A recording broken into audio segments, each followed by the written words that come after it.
So thank you to both Marcella and Laura that helped put the materials together. We worked collaboratively, designed an outline, and they provided a lot of feedback in hopes that the material was clear and concise and gave everybody the necessary background information on these new changes. And looking at, before I get started, one of the important things is, as Marcella mentioned, that these changes are part of the new uniform guidance.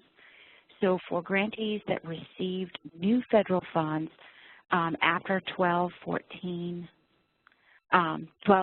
December 2014, so those folks that still have carryover funds that they may be using, it looks like there's 4 folks on the call right now that do not have new funds. The implementation of this would need to wait until there are new funds received, so just as a caution. So in terms of looking at types of costs, direct costs are those that are specific within the federal award, so specific to operating your SIF grants. Administrative costs are different from indirect costs. They're general or centralized expenses for administration of your organization. That could be payroll expenses, a really good example of a very specific administrative cost. Indirect costs are those that are incurred for a common or joint purpose and that benefit more than one cost objective. So it's not really readily assigned to one grant or the other, and making sure that there's not disproportionate results achieved. So there's the difference. There is a difference between administrative and indirect costs, and I know a lot of organizations think of them as one type of cost, so that they are a little bit different. In terms of options for charging indirect costs, grantees can apply for a federally negotiated indirect cost rate. Depending on the cost basis, my guess is most SIF direct grantees have already done that. Maybe some of the new 2015 grantees are looking at this as maybe an option instead of having to go the cumbersome route of the federally approved rate. So that's one option. Second option, subgrantees may apply for a rate through their pass-through entity. With the new guidance, there's a new de minimis rate of the 10% of modified direct costs. And alternatively, grantees could charge direct administrative costs as long as they do that consistently. So that there's 4 different options that both you and your sub-grantees have in terms of charging indirect costs. In terms of the new de minimis 10% modified total cost rate, there's more information in the CFR, in 2 CFR under 200.414. One of the relief in terms of administrative burden is if it's used consistently and the correct cost base is used, there's no review of actual invoices or costs. It's really looking at how the 10% base was calculated and if it's used consistently, so that does allow a lot of additional grantees and sub-grantees to be able to recover costs in a very simple way. Specific information, I am going to provide specific information on how to calculate that cost, and know that all non-federal entities are eligible to use that, with the disclaimer that they have not yet never negotiated an indirect cost rate. So if you have a subrecipient in 2012 had a negotiated, federally approved negotiated indirect cost rate, let that lapse. They cannot use this de minimis rate. However, alternatively, if you have a subrecipient or you yourself have never had a rate before, this is perfect for you guys to consider. So the first part of figuring out how to calculate the rate is how to calculate the modified total direct cost. So here, right here, there's a very clear chart of what is included: salary, wages, fringe benefits, materials, supplies, services, travel, and subcontracts for the first $25,000.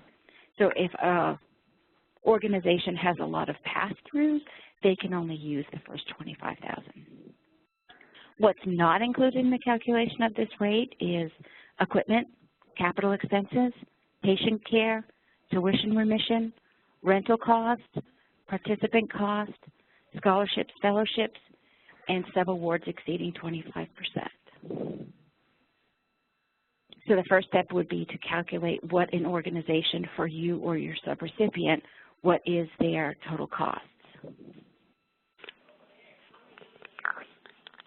So in order to do that, organizations review their income statement, and then they could reduce for excluded costs.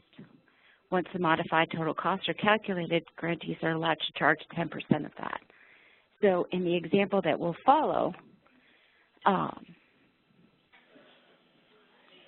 the total direct costs are $108,188. So total before excluded items, you can see that about 2/3 of the way down of the page. Modified direct costs are $106,000. So in this example, I included the equipment expenditures and the rental expenditures to come up with the total revised modified direct cost. So it's as simple as looking at this organization-wide. You could also look at this same example using just the SIF expenses. So it is pretty straightforward, and the directions are pretty clear. So in terms of monitoring the rate, so I would guess that most of your subrecipients that do not already have a negotiated rate and never did one would simply use this. So for you to monitor this to ensure that it's correct, take a look at their total cost, subtract excluded cost, calculate what the rate would be. And you could look against the organization to make sure that other federal awards are using this consistently. In many cases, some of the smaller agencies won't have other federal funds, but you could simply ask your subgrantee for the journal entry or for an example of the financial report that demonstrates that they did allocate this equitably across other federal projects. So in terms of tools and resources, wanted to provide you some things to look up this and go deeper. First, as I mentioned, under 2 CFR 200.414 is the regulation. The second piece that is on the corporation's knowledge network is a very well-written piece around indirect costs that is written in a FAQ format. And the other point is for some of you that either will go ahead and negotiate a rate, or if your subgrantees are asking for that, is a sample of what an indirect cost rate agreement looks like.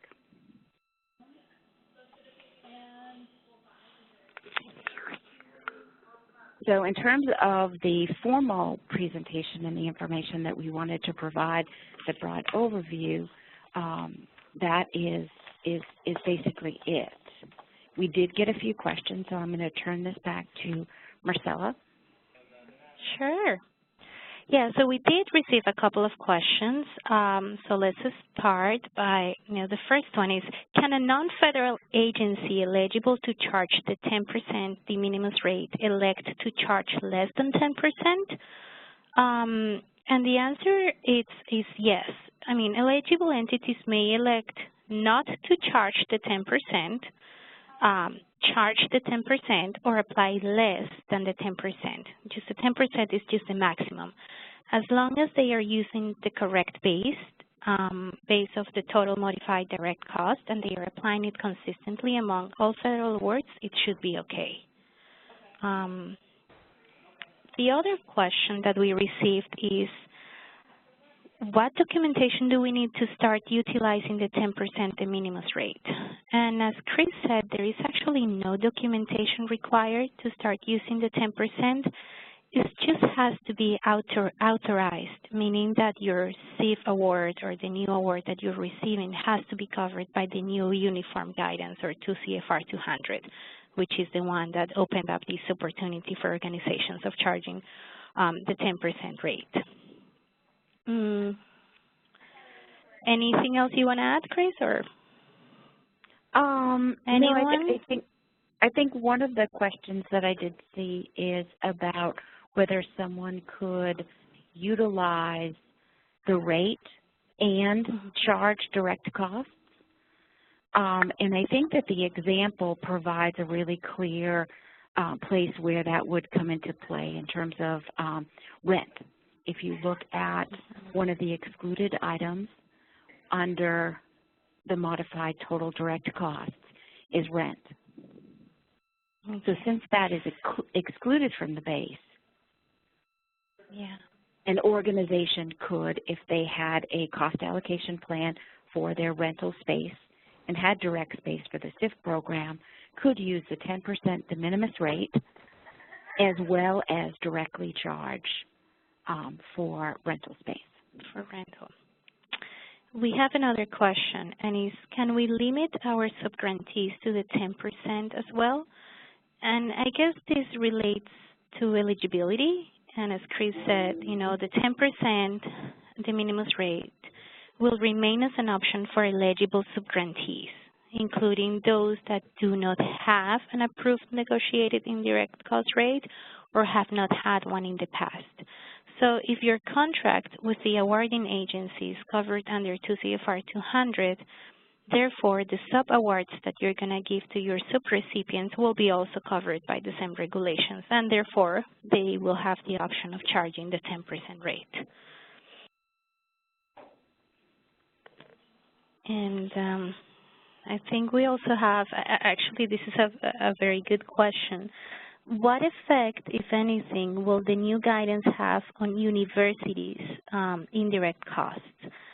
And I believe it won't have any effect on universities, because if an entity or a university has already a negotiated, approved indirect cost agreement, and most universities do, as we know, they won't be eligible to use the 10%. It's either one or the other, but they cannot use the two rates at the same time.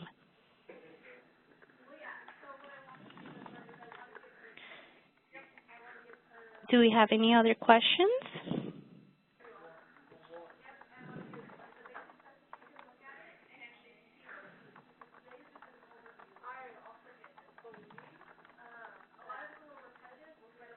Yes? Anyone else? Can you go back to the slide where you had sort of broken out which were the direct costs and then how you applied that? I was interested in organizations which have, you know, they're used to applying an allocation. Or, sorry, you know, they're used to applying allocations to various costs, which, you know, documenting them as direct, and just trying to think about how that would be, whether this trumps that, or if they continue to allocate certain things, either it's insurance or rent space or whatever those costs are directly attributable to the program. So I think looking at, and this is further defined in the specific CFR, but looking at what's included and what's not included, it really has to do more with the natural expense more than the methodology. So even in looking at fringe benefits, a lot of organizations have a cost allocation plan where fringe benefits are allocated proportionately with salary and wages, which would be the same as insurance and other direct costs. So as long as they're not included, excluded items, they would still be allowed to use this. And as I said, in terms of utilizing a combination, I can see many different cases where a grantee or a subgrantee would calculate their modified direct costs, utilize the 10%, and then look at a particular excluded item and allocate that directly. So I think looking at the notes in terms of the background of this de minimis rate, if organizations, and I know that some of the CIF partners that we've worked with, you know, do have extensive things on the excluded list, just because they're excluded from the total direct cost calculation does not mean that they're not allowable. Mm-hmm. Does that make sense? Thanks. Yeah, I think that the trick also is to make sure that the subgrantees have systems in place to ensure that the expenses are not being double charged as both direct and de minimis, but just as long as they have the system in place to identify the cost of a subaward, should be okay. But actually, Chris, if an organization is in the process of applying for a negotiated indirect cost, which we all know that might take forever, can they use the 10% in the meantime? That is a good question, and I am actually negotiating a rate right now. HHS is running 3 to 4 months in terms of their process, and an organization is allowed to, if they never had a rate and they're in the process of applying a rate, they can for that introductory period. However, the only caveat would be is if they had an old rate that expired. Okay. They couldn't. Okay. And we also have a question regarding subcontractors. How is the indirect cost rate applied for contractor costs, which are listed as a direct expense in the budget? Is it simply taking the first $25,000 of each contract and applying the rate, or are there any other factors to consider? And I think that goes back to the slide that is showing right now, Chris. Correct. So, I mean, I think that even looking at, I'm sorry, the slide before that, and looking at the costs, basically, I think there's a different definition between the total modified direct cost pool and an allowable cost.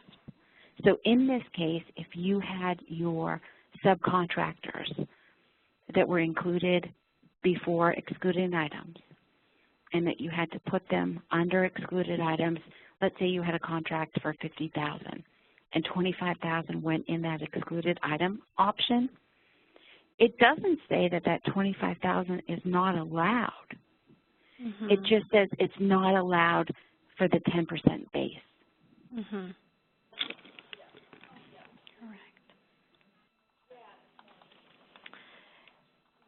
Jessica, did we receive any other questions, or do we have anyone? Do you want to open up the line? I do see one that asks about guidelines on allocating employee benefits.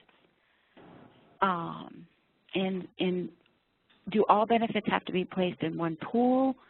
I think the important guidance, and there is specific information about individual costs. I think overall, the new uniform guidance encourages all organizations to create a cost allocation plan, and in that plan be consistent. Okay. So that would be, if you were pooling all your benefits, having a methodology that would be allowable, allocable, reasonable, and consistent is fine to do that. Employee benefits do not specifically have to follow the employee. So if one person gets a family plan and one person gets an individual plan and their health insurance costs are different, all health insurance costs can be pooled and allocated across the payroll.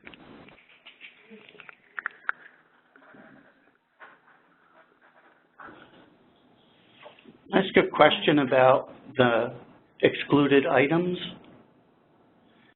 Okay. It looks like if you could go back to the slide we were on with the detail. Yep. We had the 108, and then we were excluding about 21,000, but yet the subtotal then shows 106. So are those excluded items just proportionally excluded because the math doesn't flow? Oh, that looks like it's a typo. The math should flow. Okay, thank you. Thank you.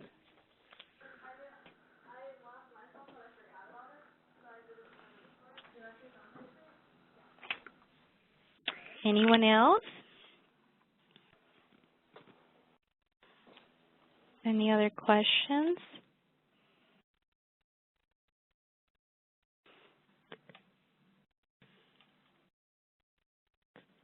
Hello?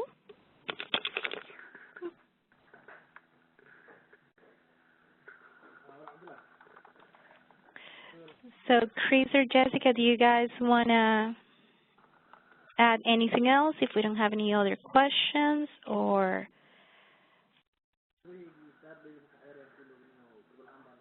I think if we don't have any other questions, we should let people get on with their days. Okay. And Jessica did say that this will be recorded. We will be sharing a corrected version, so I'll make sure that the math flows on this, and the links to especially this FAQ that the corporation developed for further information on this topic. Okay. Well, so if that's all, I would like to thank Jessica and Chris for putting together the presentation and dealing with the logistics, and I hope that you guys found this short presentation helpful, and hopefully as your subgrantees are starting to use or request the Minimis rate, this is going to serve as a tool for all of us to deal with the new grants that come our way. So thank you very much, and have a good day. Thank you. Okay. Thanks very much. Thank Bye-bye. you. Bye. Thank you.